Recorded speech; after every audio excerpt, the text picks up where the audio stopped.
A menudo la vemos en retratos, una mirada enigmática, una delicada cofia, quizás un collar de perlas. Leemos sobre ella como la mujer que hechizó a un rey, la catalizadora de la ruptura sísmica de Inglaterra con Roma, la madre de Isabel I. Pero la historia de Ana Bolena no es meramente una de ambición, amor o revolución teológica. Es, en su desgarrador final, un brutal testimonio de la naturaleza implacable del poder, un descenso a un horror calculado mucho más profundo de lo que comúnmente se imagina. Podríamos imaginar un golpe de hacha rápido y limpio, un momento de finalidad dramática. Pero la verdad de la ejecución de Ana Bolena en aquella sombría mañana de mayo de 1536 fue un tormento psicológico meticulosamente orquestado, una exhibición escalofriante diseñada no solo para acabar con una vida, sino para obliterar por completo a una reina, su dignidad y su propia memoria. Fue un aterrador espectáculo de venganza real, un acto final en una tragedia que redefinió Inglaterra y manchó su historia con la sangre de una reina caída. No se trata solo de una cabeza que cae sobre un tajo, se trata de la agonizante anticipación, la calculada misericordia que era un terror en sí misma, y el escalofriante silencio que siguió a un grito que nunca se le permitió escapar. Para comprender verdaderamente el horror insondable de la muerte de Ana, primero debemos entender las alturas incandescentes desde las que cayó. Ana Bolena no nació en la realeza, pero sí en una familia influyente. Su padre, Thomas Boleyn, era un diplomático astuto, su madre, Elizabeth Howard, provenía del poderoso ducado de Howard. La propia Ana se educó en el continente, primero en la corte de Margarita de Austria, luego en la sofisticada corte de Francia, bajo la tutela de la reina Claudia. Regresó a Inglaterra en 1522, ya no como una chica tímida, sino como una joven sofisticada, ingeniosa y carismática, con fluidez en francés, hábil en música y danza, y poseedora de una mente aguda e independiente. Rápidamente se convirtió en dama de honor de Catalina de Aragón, la devota y sufrida primera esposa de Enrique VIII. Fue allí, en medio del deslumbrante y competitivo mundo de la corte Tudor, donde su personalidad magnética cautivó al rey. Enrique VIII era un hombre de inmenso ego y deseos inquietos. También estaba desesperado por un heredero varón, un hijo para asegurar la dinastía Tudor que aún era relativamente nueva y frágil. Catalina, después de años de matrimonio, solo había producido una hija, María, y había sufrido numerosos abortos espontáneos y nacimientos de niños muertos. A los ojos de Enrique, esto era una maldición divina, un castigo por haberse casado con la esposa de su hermano fallecido, algo prohibido por el Levítico. Su fascinación por Ana Bolena comenzó sutilmente, luego floreció en una pasión ferviente y obsesiva. Ana, a diferencia de otras mujeres de la corte, se negó a convertirse en su amante. ¿Sería su reina, o nada? Esta desafiante determinación, combinada con su cautivador encanto e intelecto, solo alimentó el deseo de Enrique. Lo que siguió fue una lucha sin precedentes de 7 años, conocida como el Gran Asunto, mientras Enrique buscaba la anulación de su matrimonio con Catalina. Esta búsqueda destrozó siglos de tradición religiosa, sumiendo a Inglaterra en una vorágine de agitación política y espiritual. Cardenales fueron destituidos, consejeros ejecutados, y finalmente, la autoridad del propio Papa fue renunciada. En 1533, Enrique finalmente se casó con Ana Bolena en secreto. Poco después, quedó embarazada y luego fue coronada triunfalmente reina de Inglaterra en una fastuosa ceremonia en la abadía de Westminster. La nación contuvo el aliento, orando por un hijo. Ana, ahora reina, ocupaba una posición precaria. Había alienado a poderosas facciones leales a Catalina, había provocado profundas divisiones religiosas y dependía completamente del afecto inquebrantable de Enrique y de su capacidad para producir un heredero varón. Era brillante, pero también de lengua afilada, propensa a la ira y, quizás, demasiado independiente para un rey acostumbrado a la obediencia absoluta. El reinado de Ana fue trágicamente corto y profundamente presionado. El nacimiento de una hija sana, Isabel, en septiembre de 1533, fue una alegría, pero también una profunda decepción para Enrique, quien había anhelado tan desesperadamente un hijo. La expectativa de un heredero varón se convirtió en un peso insoportable, oprimiendo a Ana con cada día que pasaba. Cada embarazo subsiguiente terminó en tragedia, un aborto espontáneo, quizás un parto de feto muerto. Los fracasos, particularmente un aborto espontáneo muy esperado en enero de 1536, aproximadamente al mismo tiempo que murió Catalina de Aragón, lo que simplificó la posición legal de Enrique, carcomieron la paciencia y la fe de Enrique en Ana. ¿Estaba también maldito este matrimonio? ¿Lo estaba castigando Dios de nuevo? La corte, siempre una cueva de víboras, observaba y esperaba. Thomas Cromwell, el ministro principal de Enrique, quien había sido instrumental en el ascenso de Ana, era un pragmático. Vio la creciente desilusión de Enrique y reconoció el peligro que representaba para la estabilidad del reino. Un rey sin heredero varón era una vulnerabilidad. Un rey que podía deshacerse de una reina bien podría deshacerse de otra. Fundamentalmente, el panorama político había cambiado. La alianza con Francia, que Ana había defendido, estaba flaqueando. La necesidad de un heredero seguía siendo primordial. Y los susurros, siempre susurros, comenzaron a circular sobre el temperamento de Ana, su percibida arrogancia y su comportamiento libre, una erosión sutil e insidiosa de su reputación. Enrique, un hombre conocido por sus cambios repentinos y violentos de humor y su capacidad de autojustificación despiadada, ya estaba buscando una nueva solución. Jane Seymour, una dama de compañía tranquila y recatada, cuyas virtudes contrastaban fuertemente con los defectos percibidos de Ana. La velocidad de la caída de Ana fue vertiginosa, espantosa en su repentinidad. Comenzó con arrestos a finales de abril de 1536. Primero, sus músicos, luego sus amigos cercanos, y luego, lo más impactante, su propio hermano, George Boleyn, Lord Rochford. Los cargos eran monstruosos: adulterio, incesto y traición. Una conspiración para asesinar al rey y apoderarse del reino. No eran meras indiscreciones, eran crímenes capitales, diseñados para despojarla de toda legitimidad y justificar su aniquilación. Las acusaciones contra Ana eran infundadas, nacidas de confesiones torturadas e invenciones políticamente motivadas. Mark Smeaton, un músico de la corte, confesó bajo coacción, posiblemente tortura, aunque los registros son vagos, haber dormido con la reina. Su confesión, por muy endeble que fuera, fue suficiente para implicar a otros.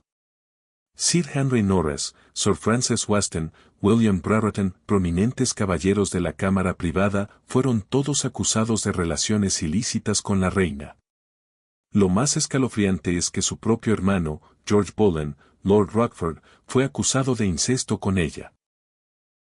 Los cargos no eran sobre pruebas, sino sobre proporcionar a Enrique VIII un pretexto legal para deshacerse de una reina que no había logrado dar un heredero varón y que ahora era políticamente inconveniente.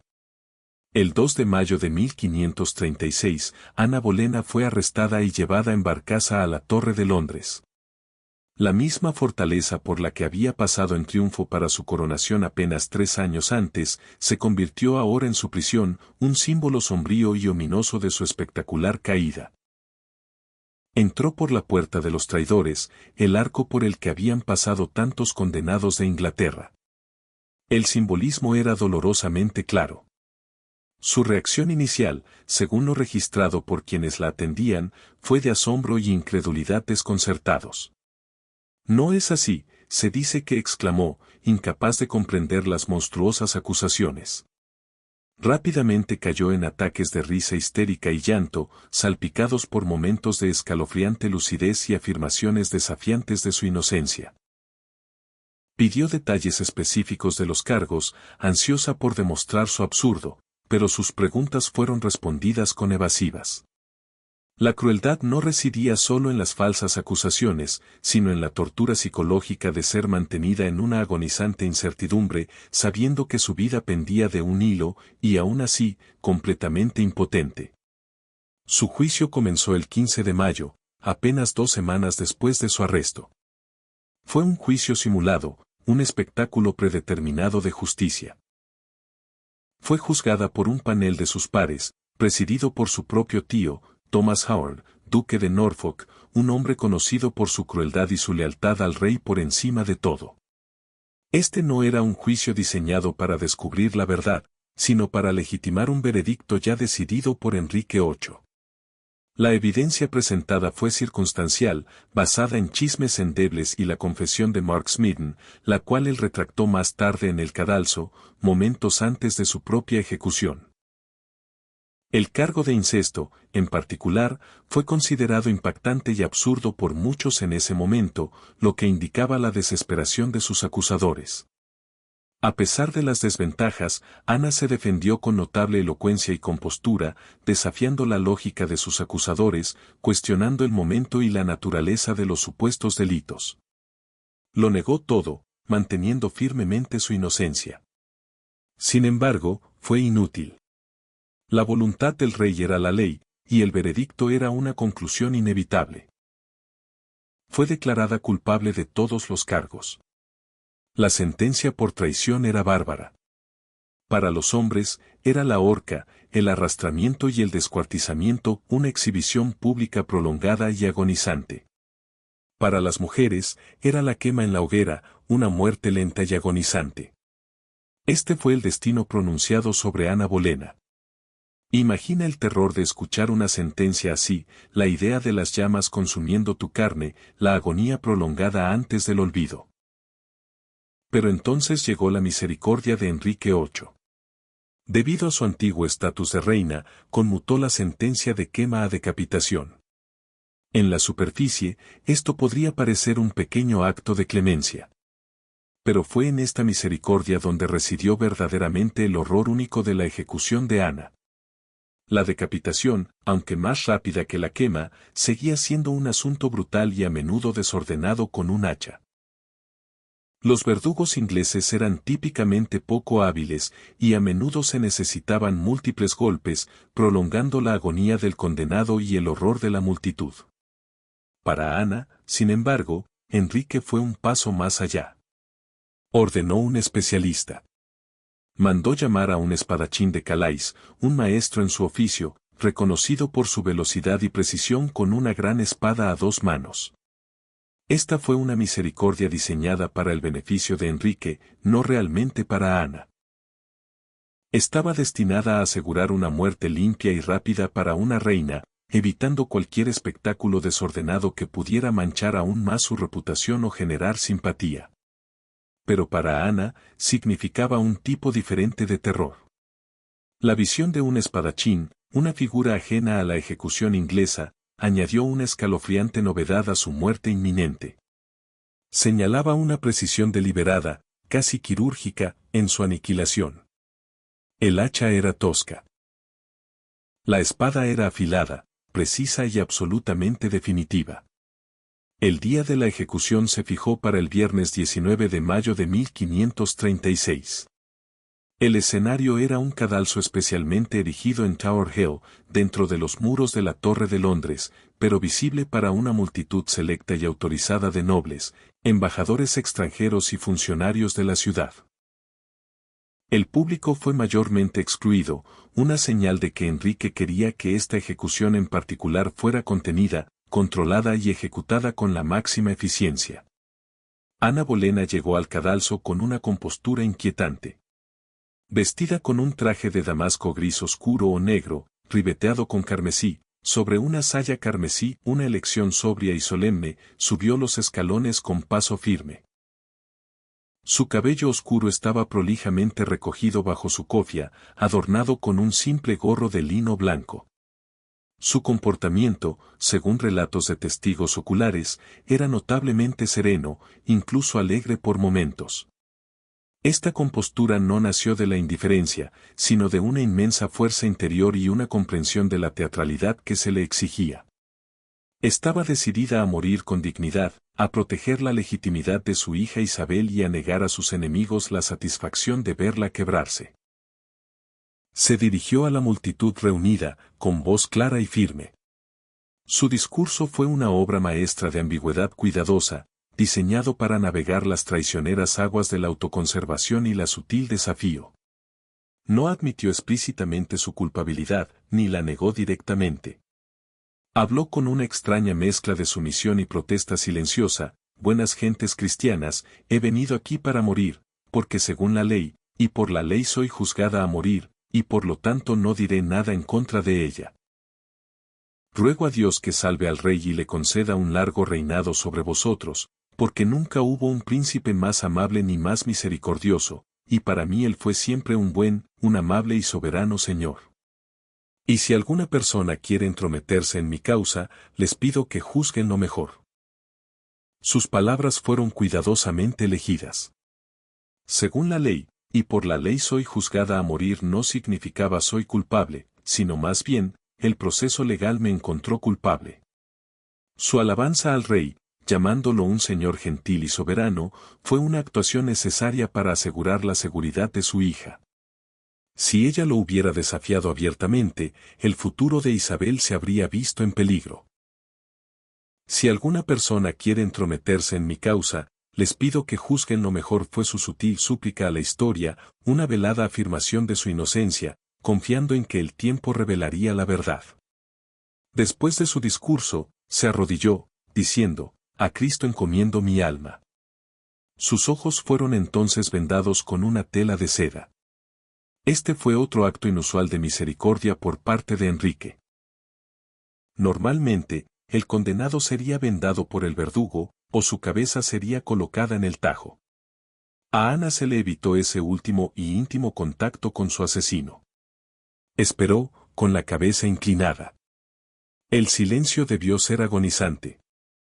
El espadachín francés, a diferencia de un verdugo con hacha, no necesitaba un tajo. Podía realizar la ejecución de pie. Esto significaba que Ana no tendría la señal familiar y escalofriante del hacha cayendo sobre el tajo antes del golpe final. La precisión requerida significaba que el verdugo probablemente esperaría una señal o una distracción. Y entonces, llegó. Un golpe único, rápido, casi imperceptible.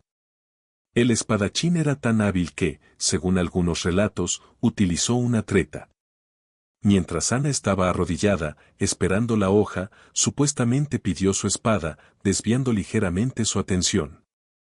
En ese instante, la hoja pesada y afilada descendió. Fue tan rápido, tan limpio, que muchos en la multitud, según los informes, se quedaron sin aliento de asombro, algunos incluso preguntándose si había sucedido. Su cabeza fue separada limpiamente de su cuerpo en un solo corte, casi silencioso. Las consecuencias inmediatas fueron escalofriantes por su rapidez y falta de ceremonia. Su cuerpo, con la cabeza separada, fue levantado sin ceremonias y colocado en un cofre de flechas. Ni un ataúd adecuado, ni un sudario de estado. Fue enterrada rápidamente en una tumba sin nombre dentro de la capilla de San Pedro a de Vincula, dentro de los muros de la torre, junto a otras víctimas de la torre. Su lugar de descanso final fue uno de anonimato, un marcado contraste con la reina que había sido. Su tumba permaneció sin marcar hasta la era victoriana. El horror escalofriante de la ejecución de Ana Bolena trascendió el acto físico en sí mismo. Fue el tormento psicológico que la precedió, el arresto repentino e inexplicable, los cargos falsos y grotescos, la burla de un juicio, la misericordia que fue un acto calculado de terror, enfatizando el poder absoluto del rey para ejecutar la muerte rápida y limpiamente, o cruel y prolongadamente, según su elección. Su muerte fue una actuación pública, un brutal recordatorio para cualquiera, sin importar cuán alta fuera su posición, de la autoridad inquebrantable del rey y las catastróficas consecuencias de caer en desgracia con él. Su ejecución envió ondas de choque por toda Europa, no solo por su brutalidad, sino por la naturaleza sin precedentes de una reina de Inglaterra siendo ejecutada públicamente bajo pretextos tan endebles. Consolidó la reputación de Enrique VIII como un tirano despiadado, capaz de cualquier cosa para lograr sus deseos. Sin embargo, en un giro del destino, el espíritu de Ana Bolena demostró ser indomable. Su legado, lejos de extinguirse, se convirtió en la base misma del futuro de Inglaterra. Su hija, Isabel, contra todo pronóstico, ascendería al trono décadas después, convirtiéndose en una de las monarcas más grandes de Inglaterra. Isabel I, la hija de la reina traidora, defendería las mismas reformas protestantes que su madre había influenciado sutilmente y se convertiría en el epítome de la identidad nacional inglesa. Ana Bolena, la mujer que se casó a los 26 y fue ejecutada a los 35, la reina que fue divorciada por acta del Parlamento, acusada de crímenes inimaginables y decapitada por una espada francesa, sigue siendo una figura imborrable. Su horripilante final, un acto de violencia estatal meticulosamente planeado, sirve como un sombrío testimonio no solo de la fragilidad del poder en manos de un monarca, sino también del poder perdurable e inquietante de una vida tomada injustamente, alterando para siempre el curso de la historia.